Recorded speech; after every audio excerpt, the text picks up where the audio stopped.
Hello, dear viewers, and welcome to our channel. As the fourth plenary session of the Chinese Communist Party, CCP, approaches, the fog enveloping Zhongnanhai may soon begin to lift. The most pressing question at this moment is, will Xi Jinping's era come to an end? If the curtain truly falls, who will emerge from the mist? In recent political and public discourse, one name has been repeatedly mentioned, Wang. Particularly noteworthy is the renewed focus on Wang Yang's relationship with former CCP premier Wen Jiabao. Wang Yang's key career milestones have almost always been closely tied to Wen Jiabao. It can be said that Wang was deliberately groomed by Wen as a potential successor, a candidate for future premier. Wen Jiabao propelled Wang from Anhui to Beijing, arranging for him to gain experience in Chongqing and Guangdong, crafting a clear career trajectory, first gaining visibility in the central government, then governing major provinces, and finally returning to Beijing to take over a top position. When even explicitly stated on internal occasions that Wang Yang was his most trusted reformist successor. However, after the 18th CCP National Congress in 2012, Xi Jinping emerged as the general secretary and president through a compromise among various factions. While Li Keqiang from the Communist Youth League, CYL faction, became premier. Wang Yang, as a casualty of factional struggles, unexpectedly failed to secure a seat on the Politburo Standing Committee and was relegated to the role of vice premier in charge of economic affairs. When Jiabao's carefully laid plans were completely thwarted. The irony of history lies in this. The two most marginalized reformists have now, by a twist of fate, come to hold the highest power.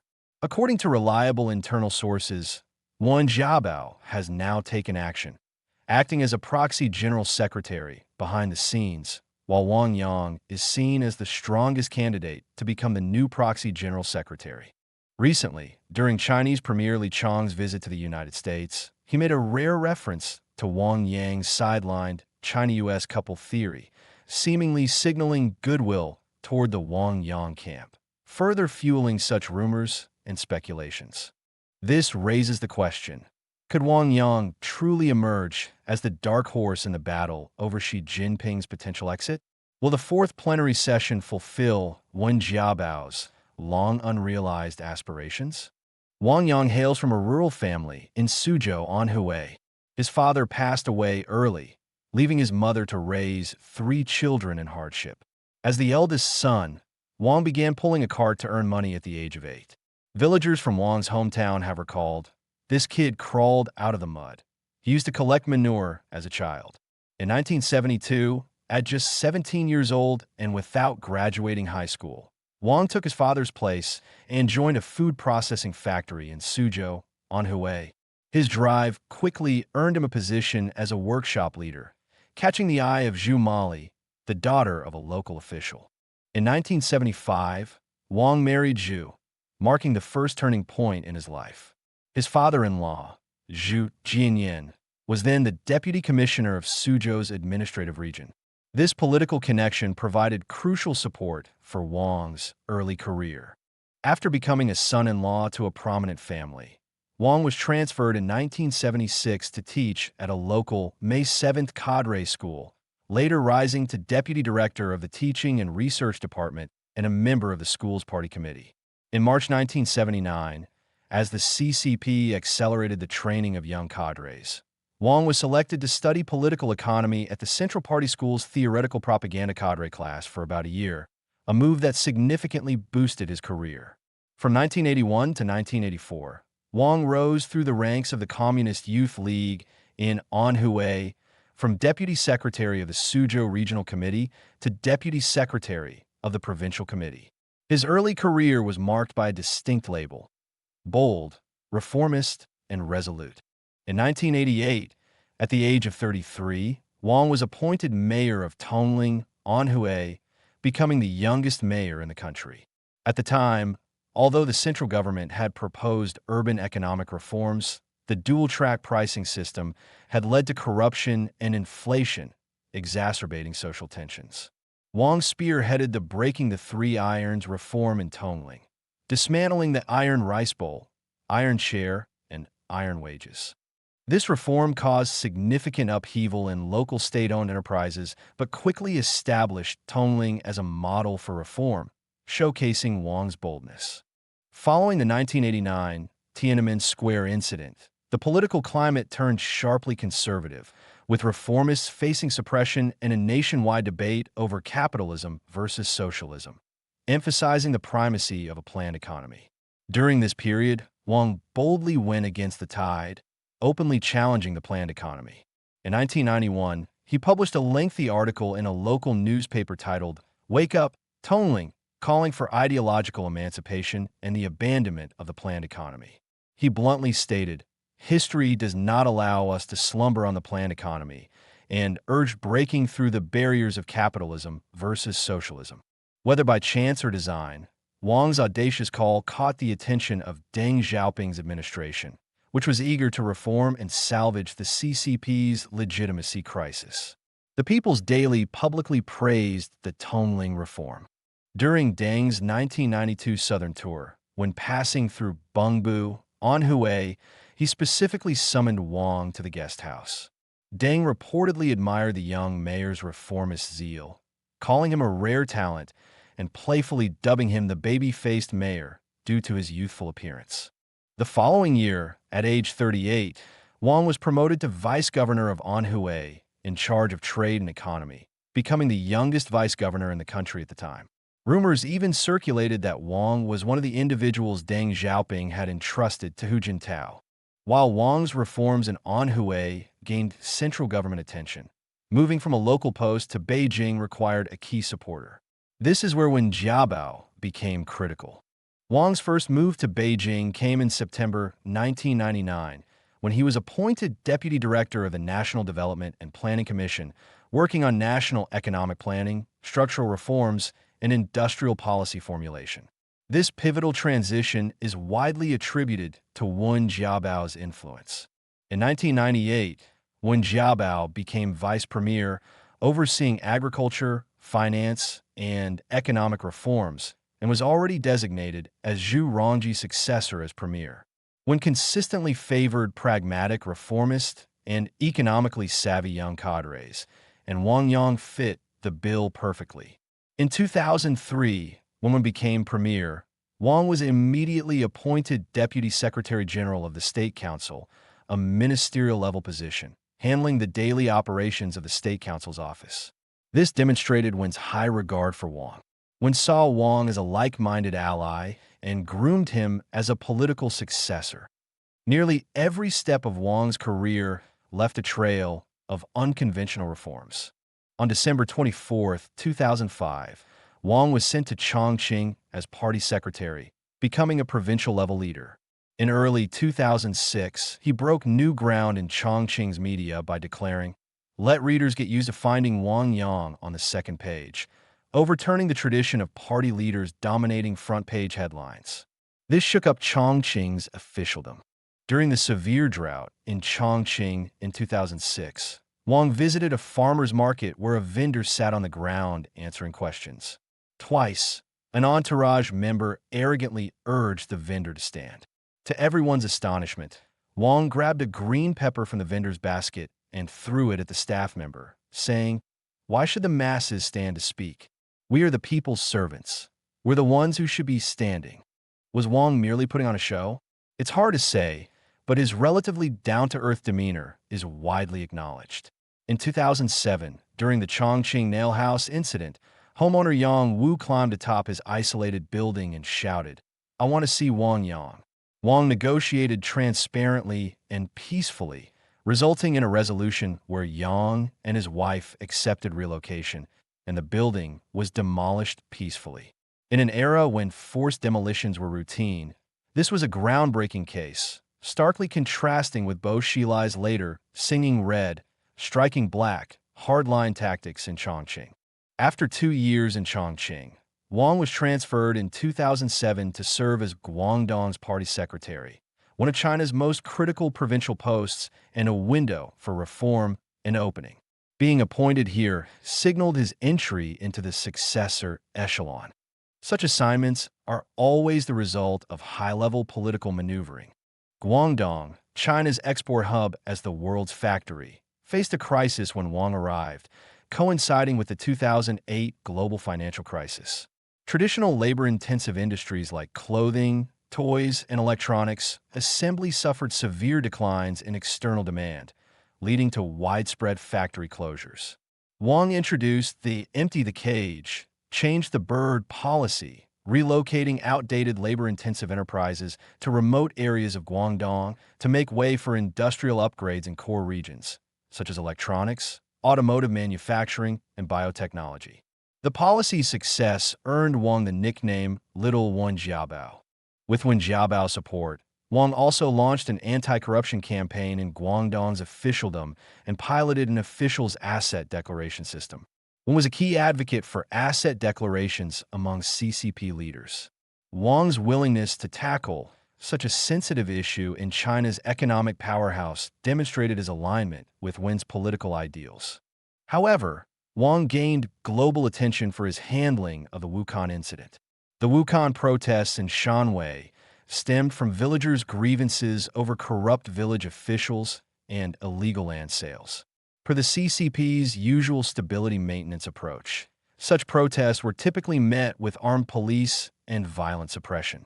Wang, however, opted for a peaceful resolution, allowing Wukong villagers to elect new village leaders through a one-person, one-vote system. This move shocked observers worldwide, cementing Wang's status as a core reformist figure. His approach in Guangdong, emphasizing economic and political liberalization, openly contrasted with Bo Xilai's singing red, striking black model in Chongqing, escalating the rivalry between the Jiang faction and the CYL faction over the future leadership succession. At the time, Bo Xilai's Chongqing model had the backing of most Politburo standing committee members, including Xi Jinping, the designated successor. However, no one anticipated that Bo's slap across Wang Lijun's face would trigger the global sensation of Wang Lijun's flight to the U.S. consulate. This event reshaped the CCP's power structure. Wen Jiabao swiftly moved to oust Bo, ending the Chongqing model. Xi Jinping aligned with the CYL faction, and the Jiang faction's plan to control the post-Hu Jintao era was dismantled. Many believed Wang Yang's Guangdong model might represent China's future, with his rise to power seemingly assured. However, this proved a significant misjudgment. Wang's career path was meticulously planned: gain visibility in the State Council, test the waters in Chongqing, prove himself in Guangdong, and return to Beijing to join the Standing Committee and succeed as premier. Before the 18th Congress, Wen Jiabao vigorously supported Wang. But the Jiang faction's elevation of Xi Jinping, a second-generation red, disrupted Hu and Wen's plans, shattering Wang's premiership dream. Within the CCP, it was widely known that Hu Jintao was grooming Li Keqiang as the next general secretary, while Wen backed Wang Yang for premier.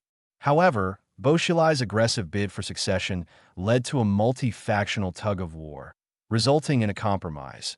Xi Jinping, perceived as innocuous, was chosen to block the ruthless Bo Xilai. This outcome reshaped the power landscape. Bo was ousted, Xi ascended, Li Keqiang took second place, and Wang Yang lost his shot at the premiership. Surprisingly, Wang's failure to join the Politburo Standing Committee stunned many. Rumors suggest the still influential Shanghai clique, viewing Wang as a bold CYL faction figure, blocked him, pushing Zhang Gaoli into the Standing Committee instead. Wang didn't make the Standing Committee until the 19th Congress, when his seniority earned him the largely ceremonial role of CPPCC chairman. His failure to become premier was a major setback for Wen Jiabao. In Xi Jinping's leftward-turning era, Wang's situation was predictable. Xi and Wang were fundamentally different, and their discord was evident. Before the 18th Congress, Wang had publicly stated in Guangdong, "We must dispel the misconception that the people's happiness is a gift from the party and government." This clashed with Xi's obsession with the party leads everything in all directions, making Xi wary of Wang. Thus, Wang's exit at the 20th Congress, despite not reaching retirement age, was unexpected yet logical. At the 20th Congress, Xi, having amended the Constitution to break the two-term limit and aiming for lifelong rule, turned the Politburo Standing Committee into his loyal Xi clique. The CYL faction was decimated, largely due to Xi's fear of its reformist legacy. Then Premier Li Keqiang and CPPCC Chairman Wang, both 67, were forced out of the Standing Committee and retired in March 2023. Hu Chunyuan not only missed the Standing Committee but lost his Politburo seat, relegated to a Central Committee member in another ceremonial CPPCC role.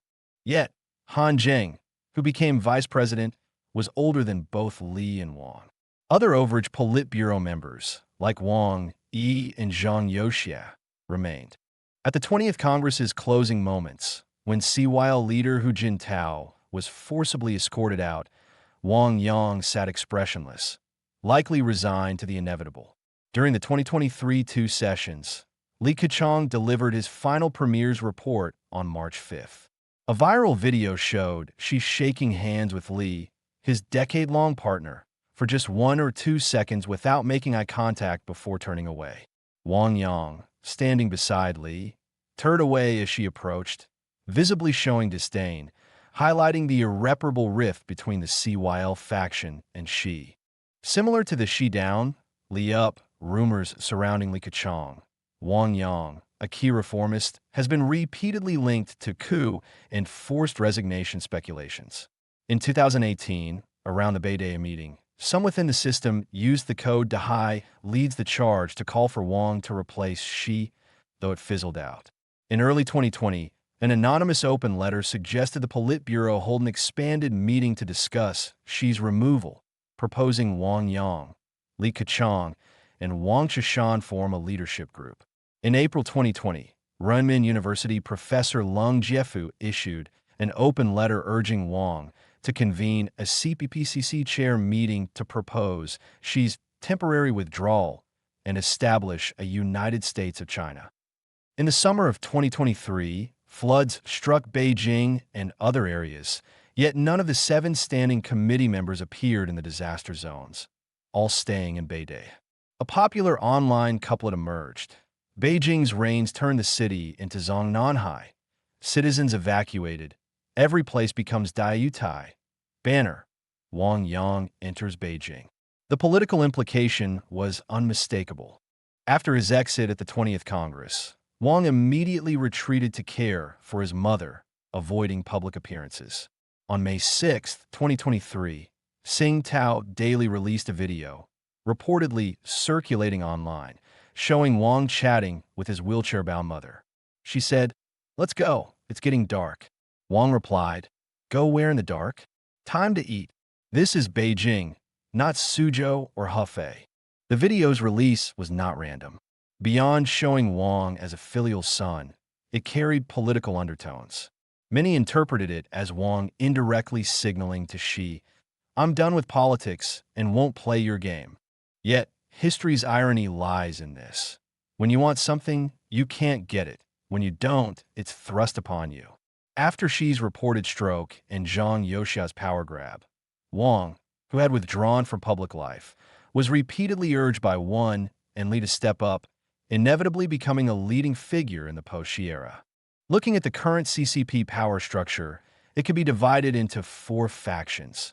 The economic reformist Tu Hus, Hu Jintao, and Hu Qinhu, the political reformist Wen Wang, Wen Jiabao, and Wang Yang, the red-blooded Maoist Xi Jinping faction, and the military self-preservation faction led by Zhang Youxia and Liu Yuan.